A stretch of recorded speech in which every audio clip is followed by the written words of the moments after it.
the United States, we have over 1 billion federal documents that remain classified. 1 billion, going back to the Second World War. Unless there is a compelling reason that relates to imminent physical security of citizens, we should never hide the truth from the population in a democracy, period. And there is this sense in which foreign policy is like the one big thing that government does that's not subject to democratic, which is to say voter control. It's like, it really is about as patronizing as you can get. It really is, shh, men are talking. That's really what they're saying. I'm sorry, you a foreign policy expert? Are you? What do you know? How many years did you spend in the diplomatic corps? Did you go to Fletcher School? I don't think you did. Oh, well, it's my country, actually. And you're doing this in my name with my money and potentially my children. So whether you want my input or not, you're gonna get it. But that truth, that democracy requires the public to sign off on, is totally alien in Washington. And that's exactly why they like it. It's exactly why they like it. If you were to try to get some, trans rights bill through the Congress, you couldn't get it through. Because people are watching, and they should be, and amen. And the democratic process works that way. Probably not gonna pass a bill in the United States Congress, even if Democrats control it, that says, basically no more men's and women's bathrooms. We're all gonna be in one latrine together and we're gonna like it. That's probably not gonna happen, because nobody wants to defend that.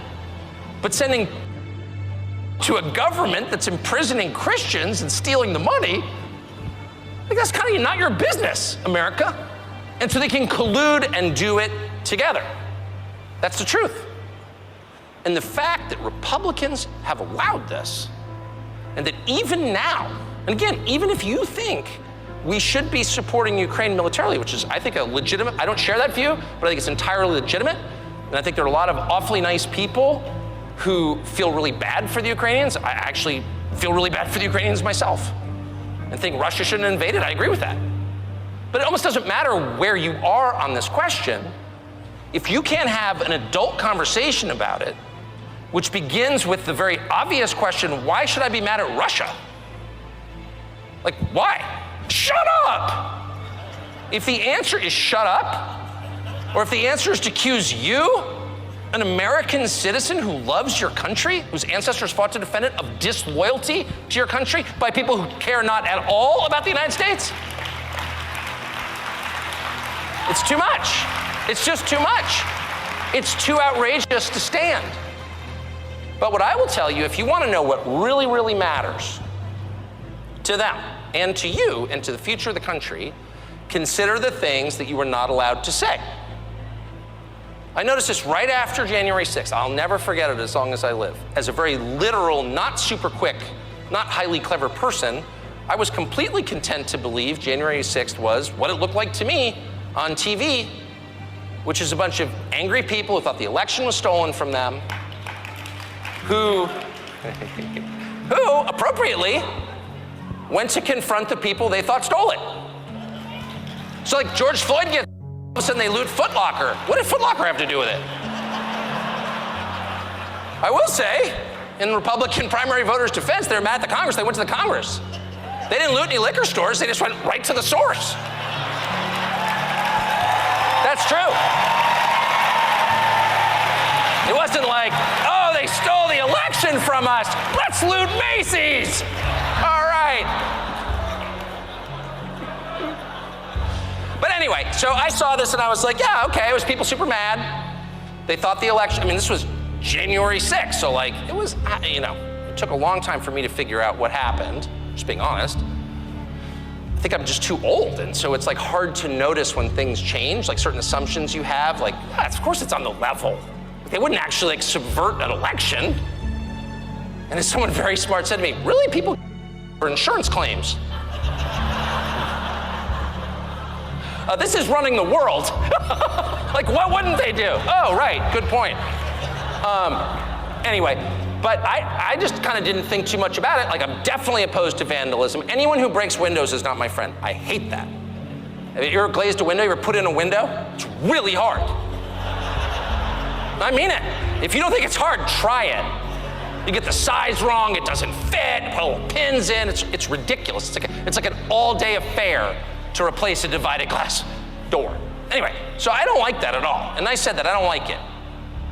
And within like about an hour, I heard people say, well, that was a racist insurrection. And I was like, really? I didn't know race had anything to do with it. I didn't heard one person say a word about race, and an insurrection, call me literal, is when armed people try to overthrow the government. That didn't seem to happen either. So I just pretty innocently said, bad, probably not a racist insurrection. What? Shut up! Racist insurrectionist? And I remember thinking, well, obviously people are feeling hated. But like in a week or so, when the emotional devastation of this second 9/11/Pearl Harbor wears off, people calm down and come to their senses, and you can have like a rational conversation. Trip West, I see you in the front row. Sorry, I just saw a friend of mine sitting right there. We can have like a rational conversation about what this actually was and why. And at a certain point, because I really believe in cause and effect, someone will say, well, why were these people so mad? They, none of them had criminal records. They were like grandmoms with diabetes and like a lot of debt.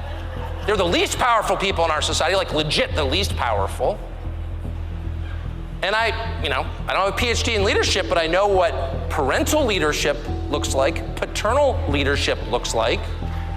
And if two of your kids are in a brawl, maybe you think one's right and the other's wrong, but it doesn't matter. What do you say? Beat the crap out of him, he's wrong!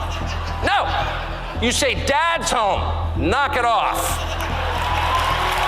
And the first thing you do, because you are in charge, not the children, you're in charge, you're dad. The first thing you do is you stop the fighting. And then you take them into separate rooms and you administer whatever lesson or justice you think necessary. But they're not allowed to fight with each other because you're home, because you're leading your family. And there may be a way in which international leadership is totally different than managing a house of 4 kids and 4 dogs, but I don't know what that way is. If you're the leader, the last thing you do is sow more chaos. You stop the chaos. Leadership is bringing order and regularity and predictability to a chaotic scene. Wait till your dad gets home. What, dad shows up drunk and is like, keep hitting him. Bad dad. A man, in fact, unworthy of the name dad. That's not leadership. It's an abdication of leadership. It's a perversion of leadership, and it's disgusting. And that is exactly what, in the name of American leadership, this administration, with the full participation of the Republican Party, is foisting on the world. And it's insane. Wait till Trump gets back. Yeah, well, I have to say, whatever you think of Trump, he's pretty clear on this. And they hate him for it, actually. They hate him for it. And if I can just say, the foreign policy stuff, which if you grew up in this country, once again, as I did, you're not really used to thinking about because it's literally oceans away. And they're like all these primitive people out there doing primitive things, tattooing their faces and being, you know what I mean? They're foreigners. Who knows what they do? I get it. I grew up like that. I was proud to be an ugly American, and to some extent I still am. And why were they so mad? Like, why did they take the bus from Tennessee to go jump up and down in front of the Capitol? Like, something probably had better things to do. And then maybe if they think that the election wasn't fair, we will sit them down in a very calm, rational way and be like, I get it. We said that Biden won by 81 million votes. There's 15 million more than Barack Obama. It seems like a lot, considering he didn't campaign and he can't talk. But there was just something about him. It was that magic, and maybe you didn't feel it. It's like pistachio ice cream. It's not a flavor for everybody. But the people who like it really like it, 81 million. So settle down. And by the way, we have the source code in the voting machine software, and we've looked at it. And it's totally on the level. We've double checked. We wouldn't let an electronic voting machine hide their software from us. Never do that. And the drop box is like totally monitored by law enforcement. And every person who voted had to prove he was who he said he was with a government issued ID. Like, settle down. And I would have said, fair enough, because I want to believe in our elections. Who doesn't? And in fact, the people at the Capitol on January 6th are exactly the ones who most want to believe in our elections. They're the ones who carried the pocket constitution. And these are the exact same people who are now defending Elizabeth Warren, who could not be more fraudulent in what she's saying. Have you had a Native American tribesman or a leader? Of course. I mean, I have to say, I think that story for me has been a happy respite from all this heavy stuff because it's just so hilarious. Oh yeah, how out of it Elizabeth Warren is. But I do think there's a deep question at the bottom of it, not even at the bottom, at the very top of it, which is, like, should your DNA determine your life? And maybe I'm just too American or too Californian or something, but no, I don't think it should. I don't think you're responsible for what people you never met did. I think you're responsible for the decisions that you make. I don't think we should hurt you because of your eye color or your height or your race. I mean, like, if you start to accept that it's okay to inflict group punishment on groups, then, like, I mean, isn't that the whole lesson of the 20th century, that that's wrong and that's a cul-de-sac that ends in... But the people who are maddest were actually the permanent Republican establishment in Washington, really mad. And they were mad because they felt really threatened by Trump. And then, of course, the Democrats, I mean, this was like literally their nightmare. Actually, that's not true. Let me just note for a second. Trump is not what they feared. So growing up in this state, and I grew up around liberals, honestly, they would always tell you what they feared. They would always say, if Republicans ever got total control, what's the thing they would do? I mean, for 50 years, Democrats said the same thing. Turn this into a theocracy. You know what I mean? And, like, it would be the Handmaid's Tale, and it would be basically a medieval country where women would be in some kind of coverings, and you know what I mean? We'd be speaking Old English, and we'd sort of ban happiness, and you know what I mean? And, like, we're gonna elect Jerry Falwell to do that, and it's those religious nuts who are so scary. But when it actually happened, it being the election they feared most, it was not that at all. It was a very kind of secular New Yorker who'd been in the casino business, who was not an evangelical at all. And I'm not mocking, just there are different kind of cultures in this country, and that wasn't his. My friend did the famous interview where he asked Trump what his favorite book of the Bible was. And Trump goes, the Bible. My friend goes, no, but what's your favorite book of the Bible? And Trump, like, it's a trick question, obviously. And he's like, narrowing his eyes, like, look, the Bible, okay? I think he's learned a lot since then. But the point is, this was not what they expected. It's not what they predicted. It wasn't the fever dream that had haunted them for decades. It was the opposite of that, and they found it more threatening. Now, why is the question? So first, to the initial query, which is, why did this happen? And in Washington, this is what made me so angry. The explanations were so contemptuously dumb that I just couldn't even sit there and listen to them. And for the first week I did, because these are the conventional stages of grief, something that happens, you know, that you don't like and that you don't want to happen. So of course, immediately, you know, your first reaction is denial. Like, well, that actually didn't happen. Didn't happen. You know, got elected president? Yeah, I don't think so. No. It can't happen, therefore it didn't. So your first instinct is kind of project your will and erase reality. Well, that doesn't work, ever. So your second reaction is to convince yourself that you have power over something that you have no power over. So we're gonna beat this. And well, how are you gonna beat it? You just won. We're gonna take it from the Electoral College. You know, that's never been done. Really, you're really gonna do that? Yeah, yes we are. You know, yes we can. Si se puede. Yes we can. And they actually kind of convince themselves of that. Well, that was insane. And by the way, totally non-democratic. So when that didn't happen, they went to the third stage, which is, you know, some unseen actor did this. This is how, you know, Stalin used to explain the failure of the potato famine. You know, it's like the Soviet system is awesome, it works perfectly, and if it weren't for unseen saboteurs, we would have reached our goal. And so the unseen saboteurs, of course, were Putin. Putin did it. And I remember when they first hit me with that storyline, the first guest came on, it was like the first week of my show. Yeah, it was Putin did it. I'm thinking, really, Putin did it? This is a country that can't build a working escalator and they subverted our election? Yeah, maybe. I don't know. My mind is open. Got an economy the size of Texas, life expectancy of 47, everyone's drunk. Maybe they did. But you're gonna have to show me some evidence. And that was, shall we say, not forthcoming 2 years into it, because it didn't happen. It's like demented. And then the third explanation, which you're actually seeing now quite a bit, is that Trump is a bad person. Singularly bad person, the worst person who's ever lived, okay? He made Idi Amin look like Mother Teresa, okay? He's just that bad. And when he does something, he does it for the pure animal joy of inflicting cruelty on another living person. I'm serious. I watched MSNBC today getting dressed in my hotel room. They were saying that. Why did he do this? Because he enjoys hurting people. He just loves it. So they've been saying that for a couple of years, but the new explanation is he got elected because a lot of America is exactly the same. And what they loved about Trump were his bad qualities. Those were the most appealing.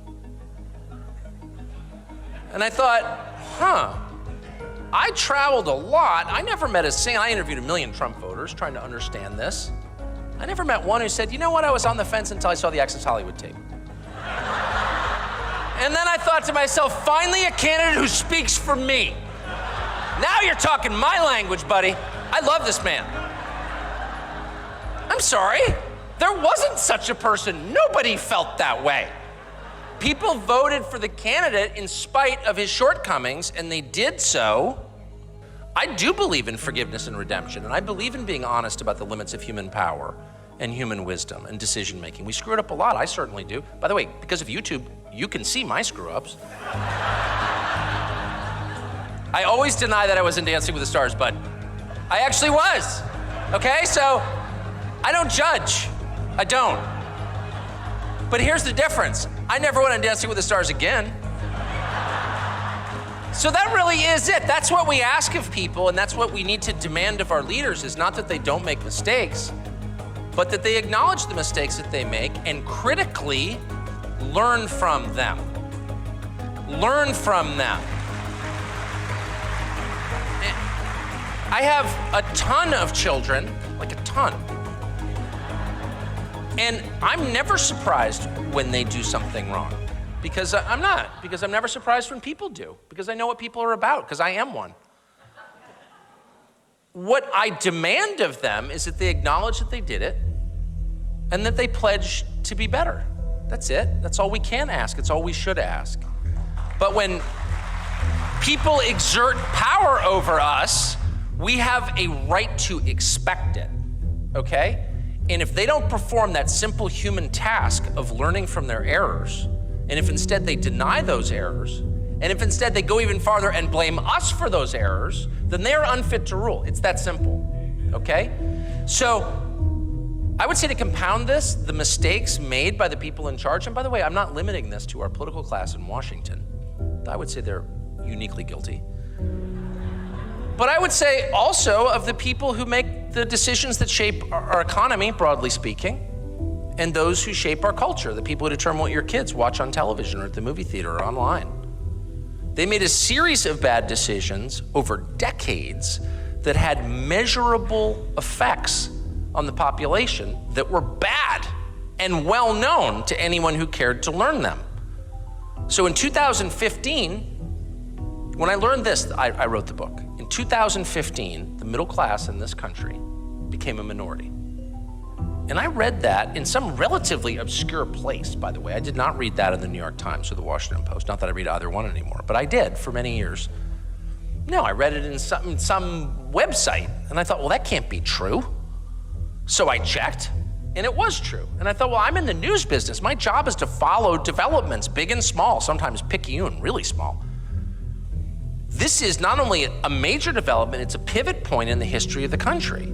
You can't have a functioning democracy, or by the way, a functioning market economy, without a robust middle class that comprises the majority of your country, period. And by robust, I mean really simple, self-supporting, not dependent upon government, living cheerfully, by and large, with the hope of doing better and with the near certainty that their kids could do better if they apply themselves. It's not a hard definition. It's a common sense one.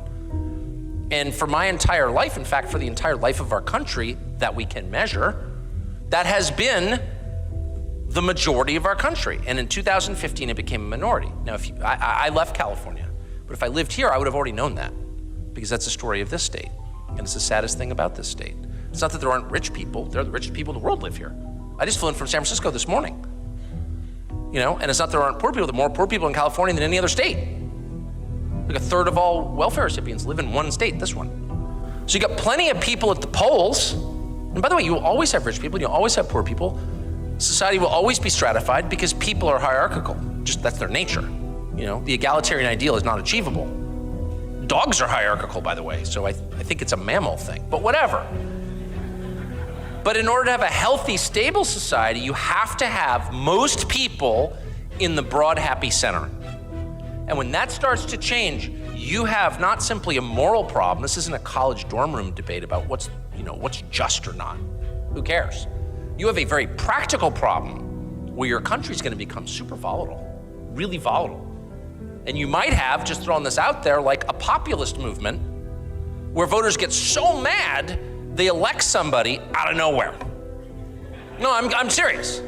That's what happens. And wise leaders would anticipate this because it is so obvious. I thought of it. This is not complex in any way. This is leadership 101. But they didn't come to that conclusion, or more precisely, they didn't care to come to that conclusion because they didn't care. Which leads you to the second obvious conclusion about our leadership class, and I mean across sectors here. I mean, this applies every bit as much to the tech sector. Travis, what's his name at the car company? What is it? No, Travis Kalanick, the teenage billionaire who runs Uber, whatever. Our tech chieftains, as it does to our US senators. They didn't actually care. And I guess I've already noticed at the outset, I'm a lifelong conservative. I'm not a liberal, I'm not in therapy, I'm not the kind of person who talks the touchy-feely language of the town I grew up in at all, okay? So this is not a touchy-feely observation, it's a true one, and it's really simple. Empathy is a prerequisite for leadership. You have to deeply care about the people you're in charge of, or you will not do a good job of leading them. And this is true across the board. It's true in your family. If you don't love your children, if you wouldn't give your life for your children, you will be a bad parent and hurt them. So the question is not, are you going to be a perfect parent and make a flawless series of decisions? No, you're not. You're going to screw it up. But in the end, if you care more deeply about your children than anything else, you'll be a good enough parent. You will be, every one of you. Empathy is the key to parenthood. But it's also the key to every other kind of leadership. If you didn't care about the safety of your men, would you be a good officer? No. If you didn't really care about your employees, would your company thrive? Of course not. If you didn't care in a democracy about your voters, would you be an effective politician? No, you'd be the ones we just kicked out. But my views have remained pretty much the same for the last 20 years. They've evolved, as things have changed. But in general, I've been skeptical of the storylines and all kinds of different things. And I certainly was for the 14 years I was at Fox. And they were always, they didn't agree with me, of course, I don't think. But they were always very nice to me, and they always let me say what I wanted. Not one time did they tell me not to say anything. So I was always grateful to Fox, and I am in retrospect grateful to Fox for that. So that never changed up until the moment they called me and said, we're taking the show off the air. And so I can only speculate. I know, but I do think as a general matter, not even about me, Ukraine is a red line for a lot of people in business and politics. And you see it in our politics in the US, where the leaders of the Republican Party in the Congress, who really are repulsive, in my view, are now supporting sending to Ukraine. Ukraine is losing, obviously. The United States could, and Ukrainians are huge numbers, and the country's being destroyed. And so the US could force a peace like tonight. They could. Uniquely, they have that power. And they won't. And they're continuing to allow Ukrainians to be in the country to be devastated. So I don't know their motive. I can only guess, but I know that if you criticize that, they really are intent on making you be quiet. over the course of 20 years, as I've said many times, I was a kind of half-hearted booster of the, which is hard to believe. But, you know, that was in 2003. And so my views for the last 20 years have been, and I realized and I repented of that, and I feel sick even thinking about it now. But my views have remained pretty much the same for the last 20 years. They've evolved, you know, as things have changed. But in general, I've been skeptical of the storylines and all kinds of different things. And I certainly was for the 14 years I was at Fox. And they were always, they didn't agree with me, of course, I don't think. But they were always very nice to me, and they always let me say what I wanted. Not one time did they tell me not to say anything. So I was always grateful to Fox, and I am, in retrospect, grateful to Fox for that. So that never changed up until the moment they called me and said, you know, we're taking the show off the air. And so I can only speculate. I know, but I do think as a general matter, not even about me, I mean, the key to joy and wisdom is admitting that you're not God. That is the key. That's the key to life, in my opinion, admitting you're not God. And if you can't do that, you are doomed, because you're not God. By the way, that's a fact that you can't change. You are not God, okay, period. It's essential to happiness and to honesty to admit when you're wrong. And it's so freeing. I mean, it's the basis of the recovery movement. I realized I was powerless. And I just have lived that. And I understand very well, personally, the human impulse to hide being wrong. No one wants to admit being wrong, because in so doing, you admit you lack the power that you pretended that you had. But I just find it so liberating. I was wrong. I thought this, it turned out not to be true. I was wrong. I didn't know. I am not God. Once you say that, everything, then you realize you have nothing to be afraid of. By the way, everybody already knows what you're lying about. People know who you are. I tell my children this all the time. You think you're getting away with it. Oh, I'm secretly whatever it is. Everybody already knows. And they love you anyway, or they hate you anyway. It doesn't matter. We know, because we can smell. We're like dogs. We know who the other person is instantly. All the pretense is pointless. And so how beautiful is it to just say, nope, here's who I am. Yeah. And they can't. And I look at someone like Tony Blinken, who's our Secretary of State, who's obviously way over his head. Not a genius, but probably above average in cleverness, but not, you know, he's not like a great statesman or a great person or whatever. And he feels, I could just watch him on television. He feels this burden to pretend, I'm Secretary of State. I got it all under control. You have no freaking idea, Tony Blinken. Like, you have no idea what's going to happen. You've been wrong again and again and again, but you can't admit it. So you're terrified of being exposed. And this is, I'm not attacking Tony Blinken or singling him out, I hope not unfairly. This is where we all find ourselves. God, I hope nobody knows. You know, whatever it is, I'm secretly gay, or I gained 20 pounds, or I'm actually very vain. Everyone already knows. Calm down, just admit it. And I hope people who are wrong about COVID can take the life-affirming path of admitting the dignity-preserving. When you admit you're wrong, you actually preserve your dignity. When you continue to lie, you lose your dignity. People don't get that. They think it's the opposite. Oh, I was kind of real. Stop the bullshit. We all know. Admit it and become fully human. Then you can respect yourself. How can you respect yourself if you're lying? You can't. The idea that a flower is more beautiful than anything we could create, and that a white pine is more enduring than anything we will ever build, that's such a challenge. The idea that there are mysteries we can't explain. Yes. This is why they call you a conspiracy nut. This is why they become hysterical when you raise questions that challenge their version of events. Because what you're really doing, it's not even about January 6th or UFOs or the Kennedy assassination. It's about revealing their limits. Yes. They don't have the answers, and they can't admit it, because admitting that they don't have the answers is the same as admitting they're not God. And I'm only saying that's the most liberating thing you can do. A Putin puppet. The Putin puppet thing I've never taken seriously. I am a passionate Tolstoy fan. No, predates Putin, by the way. I love Tolstoy, and I mean that. The Kreutzer Sonatas, I just read it. It's an amazing book. Is that thing where you talk about Christianity? Have you read them essays on Christianity? Yeah, well, of course I have. And I'm not sure I quite agree. The Kreutzer Sonata is all about, which I strongly disagree with, but he's just an amazing writer. But I've never been to Russia. I don't speak the language. I have no special, the whole thing is insane. But by the way, the Tower of Babel didn't work for a reason. That is commentary on, written by the ancient Hebrews, 3,000 years ago, but still a sort of deep commentary on people and how to organize a society. And like human differences, I said at the outset, people are united in their value. I think their value, each person's value is identical because they're all created by the Creator. But people are different. I mean, they are. I have 4 children. They're not all the same, right? People are different. And they kind of live the way they want to live. And it's sort of any effort to make them live in ways that you want them to live that they don't want to live, like, is doomed to concentration camps, kind of, in the end. Like, you need to use a lot of force to make people change basic habits that they've decided they want. So that suggests to me much smaller administrative zones or countries or whatever you want to call them. The problem is technology makes it really easy to manipulate huge groups of people. The drive out here from London, my driver is from Brazil, a country I love. It's very similar to the United States in a lot of ways. And she's from southern Brazil. And I said, there are Brazilians in London. Yeah, but most are from the north. Do you see them? No, I don't see them. I don't trust them. I don't like them. Oh, they're from northern Brazil. Okay. Like, these are subtleties that I can't.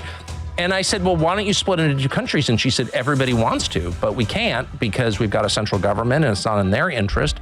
And I thought that's the story of a lot of the world. Yeah. It really is. That, like, I have a lot in common with my neighbors. I lived on a street in Washington for many years where I think everyone on the street voted differently from the way I vote. There were a bunch of different races on the street, and I felt like we had a lot in common. And I think everyone on the street felt that way about everyone else because it was our street. Do you know what I mean? Yes. So, like, we would have been a pretty good self-governing country of, 11 houses or whatever in Northwest DC because we had this fundamental thing in common, which is geography.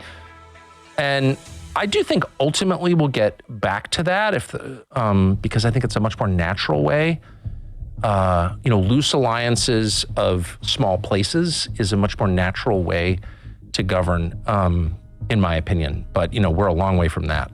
I mean, Biden just reclassified the Kennedy documents 60 years after his. No one, even peripherally involved, is still alive. So what could possibly be the sources and methods that were supposedly showing the world by declassifying these are so outdated they're irrelevant. They were using disappearing ink in 1963. So why in the world would we be continuing to hide the truth about the Kennedy 60 years later? And of course the answer is obvious because it implicates not individuals but institutions and reveals them as complicit in the overthrow of the U.S. government. And the U.S. government is complicit in the overthrow of the U.S. government. And that's the truth. I know that for a fact because I interviewed someone who saw the documents. And so, we have a long way. Look, the bottom line is, unless there is a compelling reason that relates to imminent physical security of citizens, we should never hide the truth from the population in a democracy, period. Because that is incompatible with democracy. Secrecy is incompatible with democracy. How can I'm running the government, but you can't tell me what the government's doing? That's not democracy. It's something else. And don't insult me by calling it a democracy because it's very much not. And so, yes, there is much that remains secret. I'm not going to speculate. You don't need to be a conspiracy nut. In the United States, we have over 1 billion federal documents that remain classified. 1 billion, going back to the Second World War. So that's a democracy? That is not a democracy. So that's it right there. And I would say part of the key, and I see this all the time, I saw it tonight. Trump gives these speeches, usually during the primetime hours, multiple a week. He loves it.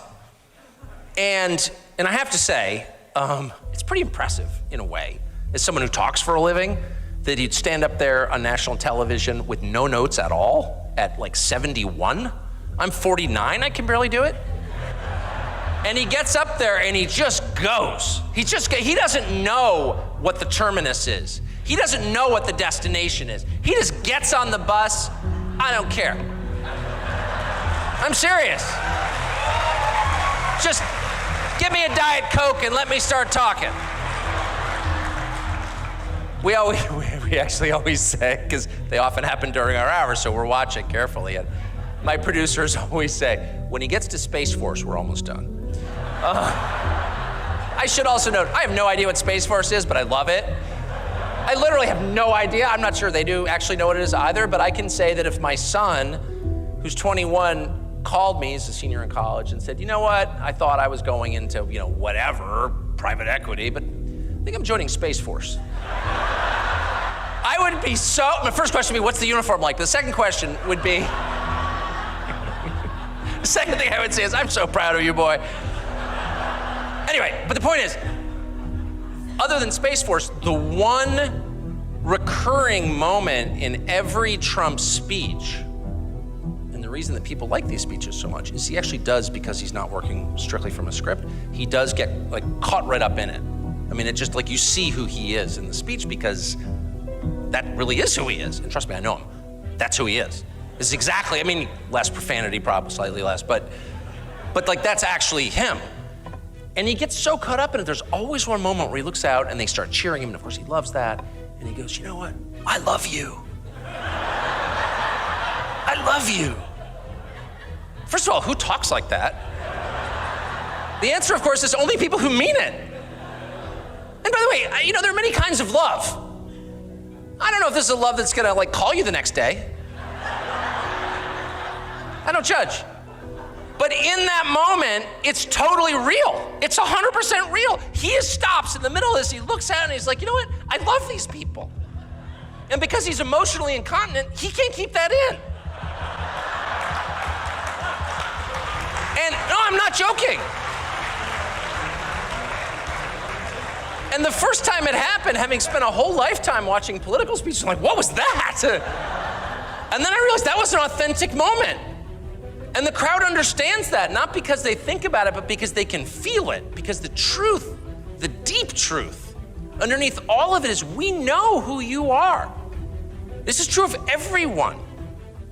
A lot of our conversations are pure 100% pretense, where we're all overthinking things and rationalizing them and going along with someone else's rationalization when the truth is right in front of our faces. You meet someone for 2 minutes and you know who that person is. You can smell it. It's an animal sense that we're born with. And other species don't override it with their higher brain, but we do. And I always tell my children, don't do that. If you think someone's dishonest, if you can smell it, he's dishonest, that person's dishonest. I'm sorry to sound like a Democratic senator now. I do believe in due process, by the way. I don't think we ought to imprison anyone on the basis of odor. But I do think because I believe in fairness, but I do believe in our personal lives, we always know who other people are. Always. Who is really shocked by anything we've learned about any president, ever? Yeah, Bill Clinton with an intro. Oh, I can't believe it doesn't sound like the Bill Clinton I know. What? Yeah, it does. Everything I have learned about Trump, good and bad, I'm like, yeah, I know the guy. Not because I went to high school with him, but because I've talked to him and I've watched him. It's true of everybody. I always say to my children, the upside is, it's not all bad. You think you're hiding things about yourself. You're really envious, or you're an alcoholic, or you're sort of secretly mean, or whatever your kind of hidden sin is. Everybody already knows that, actually. It was like a bad toupee. You're like, I'm fooling them now. No, you're not. Not for 1 second. People are like, there's something weird about your hair. They don't say it, but they know it. And as I always say to my children, it's kind of horrifying to realize that every time you interact with another person, you are stripped bare. You really are stripped bare. But the good news is a lot of them love you anyway. It's actually not worth pretending when you start to think about it. They already know. And the one thing they know about Trump is that in his way, he does love them, actually. He does. And maybe it's a fleeting love. I don't know what kind of love it is. But it's a lot more love than they're getting from anybody else in power. It's true.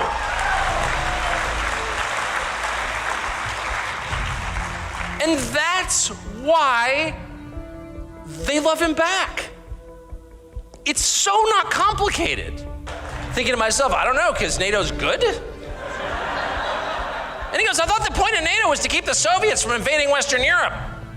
There are no more Soviets. So why do we still have it? And I sort of searched, as someone who supported NATO as a cold conservative kid or whatever, I searched in my memory bank for like a good answer and I couldn't find one. And by the way, I'm not calling for eliminating NATO. It's a structure and let's use it for something, but what is its use? It seems like that's the question. Like that's the first thing you would have to answer before proceeding, and running NATO or sending it money.